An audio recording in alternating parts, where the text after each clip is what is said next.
Chicken jadi langganan gue banget dari zaman dulu sampai sekarang cuy.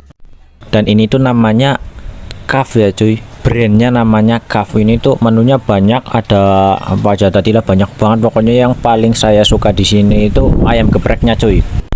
Di sini tuh sehari bisa ngabisin 3 sampai 5 kilo guys cabenya. Tuh lihat bungkusannya aja mewah banget, nggak kalah sama yang di kafe-kafe KFC itulah guys. Pokoknya di sini tuh rekomendasi banget lah buat kalian yang mau tahu lokasinya. Ini tuh berarti di daerah Gumelar, Banyumas ya guys ya.